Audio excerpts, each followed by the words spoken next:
Las entrevistas del Telematutino, gente importante, a tratar temas importantes, nos acompaña el licenciado Vinicio Castillo Semán, abogado, dirigente de la Fuerza Nacional Progresista y gran amigo de este programa. Muy buenos días, y de nosotros. Ramón, muy contento. Para mí es un honor siempre estar aquí en este programa tan visto y escuchado. Gracias. Y yo lo atrapé calientico porque Vinicio estaba afuera sí. y nos comunicamos después. Llegando. Casi llegando. Y qué bueno porque tenemos muchos temas de interés, especialmente comenzando con el tema de Haití, esa visita de nada más y nada menos que la jefa del Comando Sur de los Estados Unidos. Se dice como que ha bajado la velocidad de las repatriaciones. ¿Cómo tú ves el panorama, Peligro? Bueno, el panorama... Y además de eso, las presiones de los Estados Unidos. Evidentemente que hay en curso, y en los días que estuve fuera vi las presiones de los Estados Unidos contra Luis Abinader y nuestro país.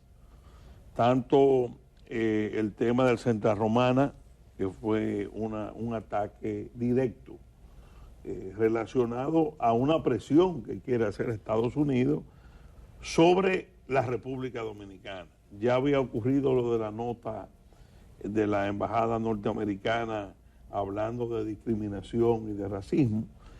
Yo creo que si algo se logró o se ha logrado en esas presiones, lo que logró Estados Unidos en su miopía, porque yo digo que la política de Estados Unidos con respecto a este tema es muy miope y errada. Lo que logró Estados Unidos y su gobierno fue unificar este país. El efecto boomerang, porque se creó esa acusación de racismo y esa sanción injusta, lo que hizo fue unir al país en contra de la presión norteamericana, que evidentemente tienen sus propios intereses, que yo lo entiendo. Estados Unidos tiene un interés primordial, y es que la migración haitiana no le llegue a las costas de Florida, no le llega a la costa este. ¿Pero por qué? Bueno, porque ellos no quieren migración haitiana allá. Sí, pero ¿por qué? ¿Qué lo explica? ¿Qué lo explica? Bueno, lo mismo que ellos dicen, racismo. Hay una parte de racismo porque ellos no le dan tampoco el tratamiento que le dan a los venezolanos y a los cubanos exiliados, no se lo dan a los haitianos. Evidentemente, ¿qué quieren ellos? Que nosotros absorbamos el problema y la pobreza y los problemas de Haití en el territorio de la República Dominicana. Y ese es nuestro presidente, el amigo Luis Abinader, hay que reconocerle que ha hecho una gran labor de concientización a nivel internacional de actores, en el sentido, lo vimos con los mandatarios centroamericanos, lo vimos en una entrevista con el Financial Times, de sensibilizar a la opinión pública internacional de que República Dominicana no puede asumir el problema de Haití y que es una responsabilidad de la comunidad internacional. ¿Dónde viene la situación? Bueno, que a pesar de ese buen trabajo de concientización, a pesar de todos los esfuerzos que Luis ha hecho con los Estados Unidos, con la ONU, la respuesta hasta el día de hoy ha sido no, nosotros no vamos a intervenir. Y por eso, cuando ellos dicen no vamos a intervenir y aumenta el flujo migratorio ilegal a la República Dominicana, estamos obligados nosotros a actuar. Yo soy de la tesis de que Estados Unidos y ONU no van a intervenir en Haití mientras nosotros tengamos el 60% de las camas de las maternidades nuestras ocupadas por ilegales haitianos. Si le damos, porque un analista norteamericano dice, coge un documento y dice, República Dominicana le da a los hospitales gratis, le da a la maternidad gratis, le da a la escuela gratis, le da a los empleos, lo pone a trabajar. Esa es la solución.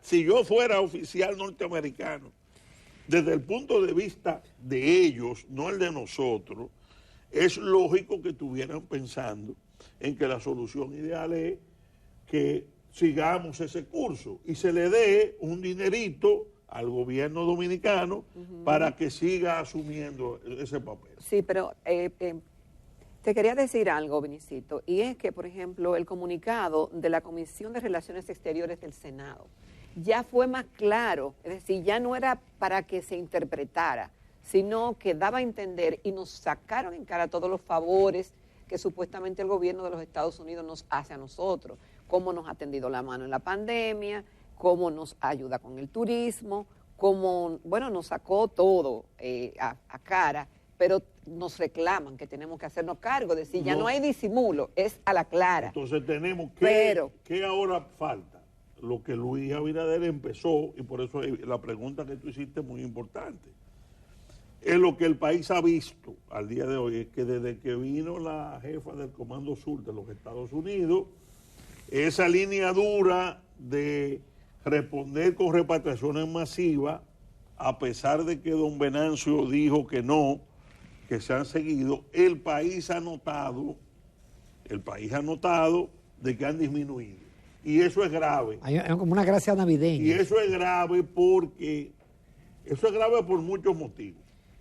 Porque si se da la noción de que el gobierno claudicó, eso va a tener también un efecto llamada de los haitianos que están de aquel lado. Porque los haitianos de aquel lado están diciendo, espérate, yo te voy a llamar a Estados Unidos para que te dé pau. Claro.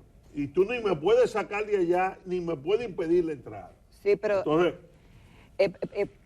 Vinicito, el tema es que hay una contradicción, porque por un lado el presidente dice que el problema a la crisis haitiana no está en la República Dominicana. Sin embargo, otorga visas indiscriminadamente. Sin embargo, aún con el consulado cerrado y la embajada cerrada, siguen otorgando visas. Siguen viniendo las parturientas, sigue el tráfico de ilegales, no se ha hecho nada con el trabajo de aquí con las empresas. Con el mercado laboral. Con el mercado laboral. Entonces, se puede entender que tenemos una imagen contradictoria. Que hay un doble discurso. Exactamente. Que hay un discurso nacionalista en los periódicos. Exacto. En las políticas públicas está todo lo contrario. Entonces, y el eso presidente nos daña. Yo que he conversado con él sobre este tema en el pasado, se lo he dicho muchas veces. Tenga cuidado porque usted ha levantado una gran expectativa en el país positiva en cuanto a la defensa del país en el tema de Haití.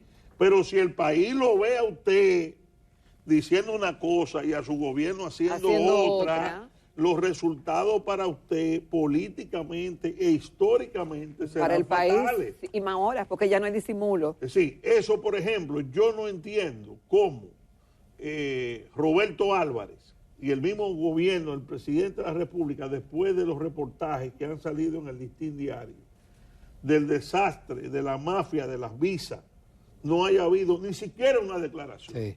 Eso es inconcebible. Porque en el momento que estamos deportando, siguen el negocio de la mafia con los consulados cerrados. Obviamente, eso necesita una explicación. Pero y aunque estuvieran abiertos, aunque en estas circunstancias... Pero es agravado todavía si están cerrados. Desde Yo septiembre. estimo que el gobierno tiene que responder. Y otra cosa preocupante, el tema del muro.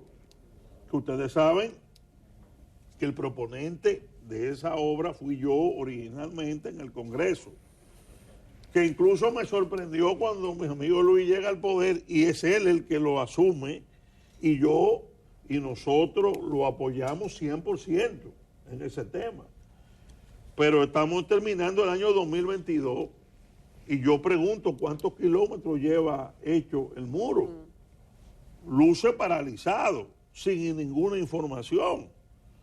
Es decir, yo mantengo la fe y quiero ser justo en esto, porque he conversado con él siempre de este tema y conozco también la posición de don Rafael, la que tuvo don Rafael, su padre, en vida, don Rafael Abinader. Yo mantengo la fe en que Luis Abinader no le va a fallar al país, no se va a doblegar ante las presiones de los Estados Unidos, no le va a ceder en los temas que ellos están planteando. Ahora, si lo hace en los hechos, como tú dices, o si esto se prolonga, evidentemente que va a cargar con un fardo muy pesado, históricamente, porque esto es un momento decisivo de la nación. Y donde incluso lo más, te decía, resaltante, que logramos la unidad nacional. Fíjate que Leonel Fernández, jefe de la oposición en términos de importancia, sale y defiende al país y en cierto modo al gobierno, claro, en su política de repatriación. Es decir, se da una unidad que lamentablemente la nota discordante, y lo tengo que decir, yo estaba afuera, fue algo que a mí me dolió mucho que sucediera. Abel Martínez. La nota discordante la dio el que menos yo creía que la podía dar, porque yo he sido, ustedes saben, una persona que siempre ha apoyado la línea nacionalista de Abel. Y nunca pensé que en un momento clave del país, cuando está siendo enfrentado por la embajada americana con un tema de soberanía, Abel iba diríamos, a dar la nota discordante cuando todo el mundo está coincidiendo en la defensa del país. Pero la verdad es que PLDista, PRMista, Fuerza del Pueblo, todo el mundo aquí coincide en la defensa de la nación con respecto a las presiones de los Estados Unidos y de la ONU, que son totalmente inaceptables. Pero hay otra parte clave que fue la parte final de la pregunta de Jacqueline, es decir, mientras haya empresarios que contraten a ilegales, siempre estarán entrando. Aquí se habló Pero que lo de la visa, del 1 millón de visas, es peor, porque ya ni siquiera ilegales. Ya tú estás hablando de que tú le has dado, según el informe que salió, este gobierno le ha dado, en los primeros 2 años, casi 400,000 visas. Es decir, tú estás hablando de una cantidad que sobrepasa todos los parámetros que tú pudieras haber supuesto antes de las entradas. Es decir, que ni siquiera son ilegales, que están entrando legal, cobrando. Ya no en el macuteo de los guardias en la frontera, sino de cónsules. Eso no se puede. Entonces, eso hay que cortarlo, porque hay una línea en el gobierno adentro, y ustedes saben que yo enfrenté a Isa Conde, al hijo de Isa Conde, a Paveliza. Después salió el secretario de Obras Públicas, de Obras Públicas no, de Agricultura. Limber. Que no se puede, el campo no sobrevive sin la mano de obra haitiana. Son de los ministros que están adentro presionando al presidente sobre esos temas. De que espérese, usted no se puede llevar de eso aquí, si eso se regula el tema migratorio y se sacan los haitianos ilegales, se nos cae el campo. Mentira. Yo ponía un ejemplo, mi padre tiene una finca que es de nosotros hace 150 años, produce cacao, produce plátano, produce de todo, y no hay un ilegal, ni ilegal, haitiano trabajando. Eso de que los dominicanos no quieren trabajar, no es verdad. Lo que pasa es que el dominicano quiere trabajar con condiciones dignas, en que se le pague el sueldo digno. El ministro de Agricultura, en la práctica privada, es un gran productor de plátano y parece que tiene muchos empleados. Es lo que se dice, que tiene muchos empleados haitianos. ¿Entiendes? Pero eso no puede ser lo que guíe la línea de un gobierno. Es decir que yo creo que mi amigo Luis Abinader, presidente de la República, tiene que hilar fino en este tema, porque llegó la hora de definiciones. El tema de las repatriaciones no se pueden detener. El tema del muro, él debe de explicar cómo va el muro y hacer diríamos, un parte de los avances, y lo debe hacer las Fuerzas Armadas. Y eso que dice Jacqueline, el tema de la parte laboral, de que no se ha visto un esfuerzo para, y en cuanto a la visa ni se diga, quedarse callado es lamentablemente para el canciller y para el gobierno autoincriminarse en esa mafia. Y ellos deben absolutamente de dar una explicación, o por lo menos decir, hasta aquí llegamos. Esto se va a regular. Yo he propuesto muchas veces, pero no para Haití, no, para todos los consulados dominicanos en donde quiera que estén. ¿Por qué tiene ese dinero que ir a los bolsillos de los cónsules? Usted le pone un buen sueldo a los cónsules, digno, y todo el ingreso de las visas van al Estado Dominicano. ¿Por qué tienen que ir a los bolsillos particulares de los cónsules? Viene, ¿qué es lo que viene? Que como estamos, hay un proyecto político, lo que ha sucedido históricamente. Yo tengo compromiso con Mengano, con fulano, déjame darle esto para que se haga de cuarto. No este gobierno, no, todos los gobiernos. Sí. Y eso hay que, yo decía en mi Twitter, este sí sería un cambio, presidente. Y esa está la firma suya. Ese es simple y llanamente un oficio a la Cancillería. De ahora en adelante, todos los ingresos de los cónsules irán íntegramente a la Cancillería y al Estado Dominicano. Y se dispone una escala de precios resuelto. Ese es un cambio estructural contra la corrupción institucional, pero que se pone guapo los compañeritos que tenemos compromiso. Bueno, ese es el dilema del choque entre los proyectos políticos partidarios y el tema de la transparencia del manejo de los recursos públicos, que se contraponen, evidentemente. Tú estabas, por ejemplo, lo que decía Danilo, que decía de la reelección, es verdad lo que decía Danilo. El que se mete en un proyecto reeleccionista, su interés fundamental es quedarse en el poder. Y a veces las circunstancias lo obligan a ceder en muchísimas cosas, hasta, como él decía, hasta comerse un tiburón podrido. Vamos en base a que ningún proyecto reeleccionista se monta sin dinero. Vamos a estar claros. Esa es la verdad. Históricamente ha sido así. Y hay que sacrificar entonces la política institucional, en este caso a nivel de los consulados, por los vínculos políticos y los compromisos que se han hecho previamente. Con tu permiso, Vinicio, nos vamos a comerciales. Nos quedan todavía muchos temas de interés. Bueno, continuamos esta mañana en Telematutino 11 conversando con el licenciado Vinicio Castillo Semán. Él es abogado y dirigente político de la Fuerza Nacional Progresista. Vinicito, tú llamaste la atención sobre el tema del censo por algunas razones particulares. Incluso, bueno, hiciste tu trabajo como abogado en ese sentido. Fue rechazado tu inquietud. Pero pasó el tiempo y pasó el censo, que duró más de la cuenta, y hay sectores y comunidades enteras que no fueron censadas. Todo lo que yo dije se confirmó. Dime a ver, ¿qué fue la conclusión? Y contrataciones públicas. Mira, contratación pública después dijo que hubo irregularidades en la tableta. Te voy a decir algo. Dime que el fallo de compra y contratación de este gobierno, no es de ministro Castillo, tú lo lees entero y se lo lleva al Ministerio Público y es un expediente de corrupción. Eso que dice ahí, violación de la ley, todo lo que se explicó en aquel momento.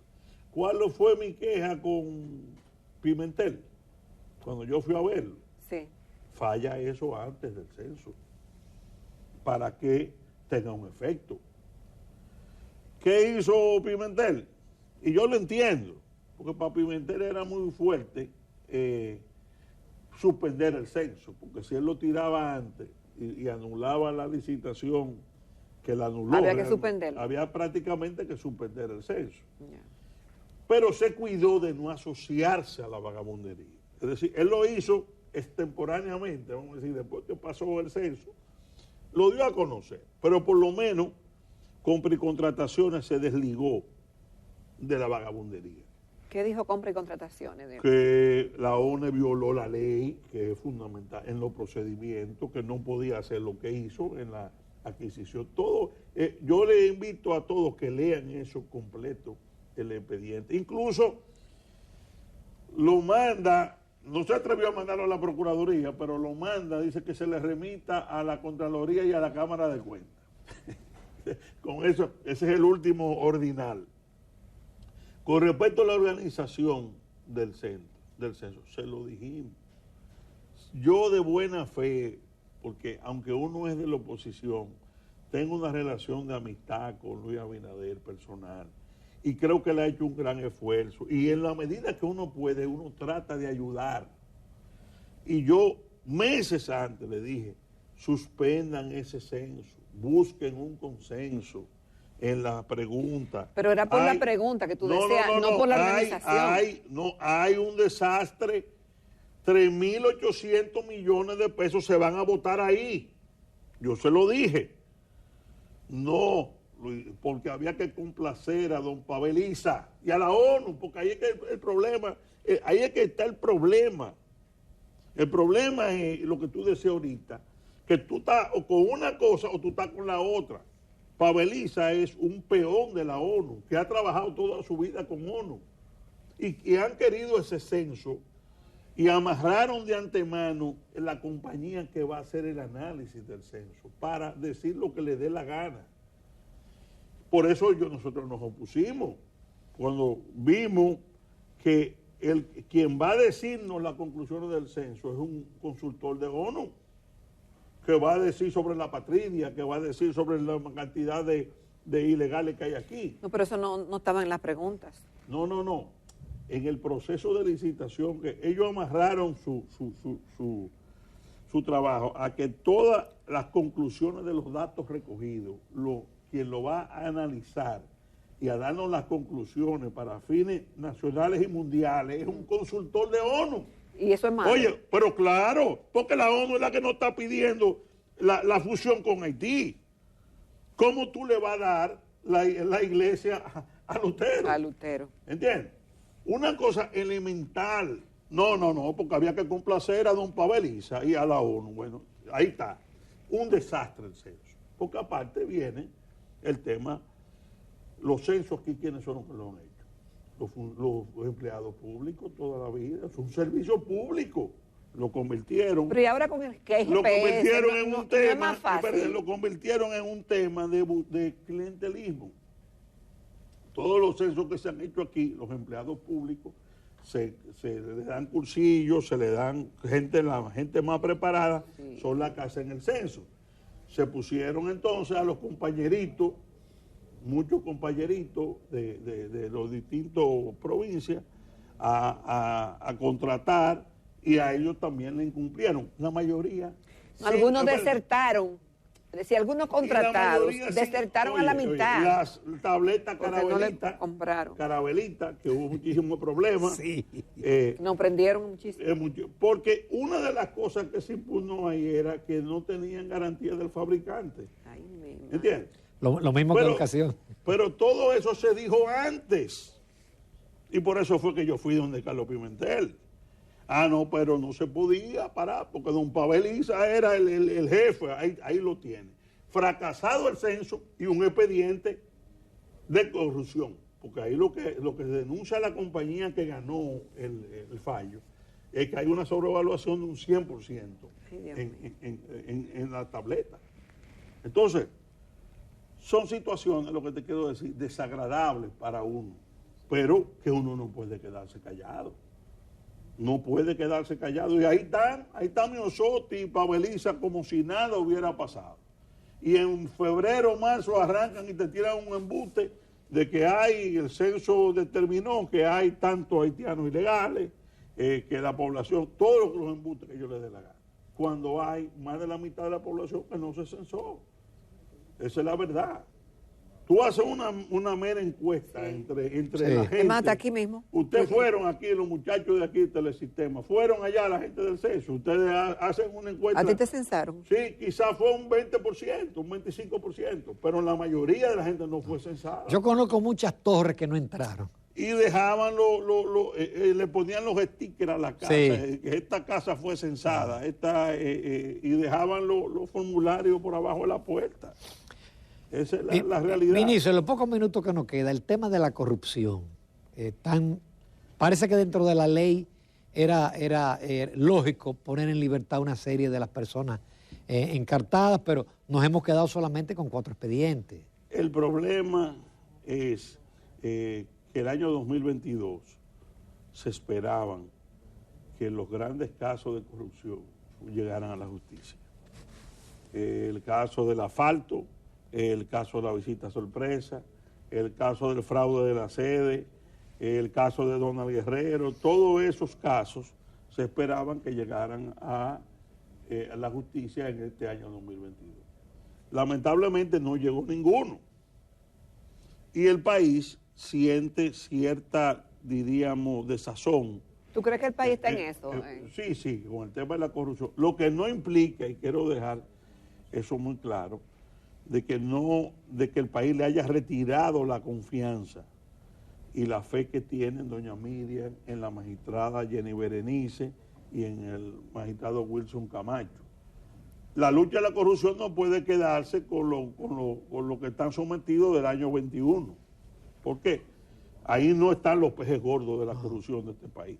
Lamentablemente, esos son casos importantes. Y si no da para más, si son investigaciones muy complejas, las que están en curso, Vinicito, y el Ministerio Público está haciendo su trabajo y tiene pocos recursos y no da para más y se queda ahí, ¿qué interpretación? No, si se queda ahí fracasó. Si no someten a los grandes casos de corrupción, Odebrecht 2.0, el caso de la visita sorpresa, el caso de Donald Guerrero, todos esos grandes casos que tienen años investigando, porque no estamos hablando de casos nuevos. Es más, en el caso de la sede hay una querella del Estado por 20.000 millones. Y hay un cuñado de Danilo con 3.000 millones agarrados en un banco aquí. Sí, porque esas cuentas fueron congeladas en el 21. Estamos hablando de casos que tienen años en investigación. ¿Qué pasa? La gente pregunta, ¿pero dónde? ¿Qué es lo que ha pasado? Entonces hay que darle el tiempo. Ya en el año 2023 será clave para ver si hay, entonces vienen las conjeturas. Porque al pararse de que sea un acuerdo, al pararse eso, entonces empieza la gente a pensar que hay un acuerdo para la reelección, que se le va a dar a Danilo impunidad de parte del gobierno, obviamente, porque quiero separar siempre el tema de doña Miriam y la magistrada Jenny y el magistrado Camacho. Pero empieza la gente a maquinar políticamente de que aquí lo que hay es un cambalache, de que Danilo está negociando impunidad por la reelección. Eso es lo que está en la calle. En la calle lo que está es eso. De que el tema es que Danilo le suelten los hermanos, le suelten el tema judicial y él se va a encargar de dividir la oposición, de que el PLD no se una a Leonel en la municipal, que es, diríamos, el primer round clave que tiene la oposición, porque si la oposición va separada en febrero, evidentemente que el gobierno va a ganar y el PRM va a barrerlo. La única posibilidad que tiene la oposición a nivel municipal es hacer una fórmula conjunta para ir juntos a nivel municipal. Y obviamente lo que se dice en la calle es que la labor de Danilo será separar que eso no se produzca y con eso le hace un servicio político. Y vender a Abel. Y el pobre Abel, que lo tengo colgado de mi alma, es decir, en el sentido de que cuando yo lo veo, una persona con tantas condiciones como él, con tantas expectativas, entonces ahora anda calle arriba y calle abajo con Danilo, que yo estoy claro de que él no debe pelear con Danilo porque es el presidente de su partido, pero él necesita crear su espacio propio, su perfil presidencial propio. Él no puede ser una sombra de Danilo o aparecer ante la población lo que pasó con el Penco. ¿Cuál era la imagen del Penco? Que era un títere de Danilo. Porque tú no puedes aparecer como una persona que está secuestrada por ese grupo sin pelear con ellos, porque lo que te digo, ¿no? Él necesita también de Danilo a nivel interno, de su unidad, pero la expectativa de crecimiento extra PLD, tú no la vas a conseguir con Danilo Medina al lado y con Temo. Oye, no hay forma. ¿Cómo tú piensas ascender, crear una expectativa de un perfil propio presidencial de renovación con Danilo y Temo al lado? No hay forma. Esos son dos cargas de profundidad y Danilo lo sabe. Mira, si Danilo quisiera ayudar a Abel, no es ni siquiera Abel que tiene que decirle, mira, no, es él que debiera decirle, mira, yo estoy en una situación ahora mismo precaria, mi familia está sometida por corrupción, yo necesito que tú al partido lo salves, vamos a un perfil propio, yo me voy a recoger un poco, te doy mi apoyo, pero para que tú hagas tu trabajo con un grupo de jóvenes, el hijo de Felucho, el hijo de cosas, y haz una opción que pueda crecer a la población. Ah, no, pero Danilo es el primero que llega a Los Santos. a subirle la mano. Vinicio, que espera, se nos acabó el tiempo. Tenemos Qué bueno, te agradecemos muchísimo. Gracias, Vinicito. Bueno, Como siempre, placer, muy agradecido. adelante.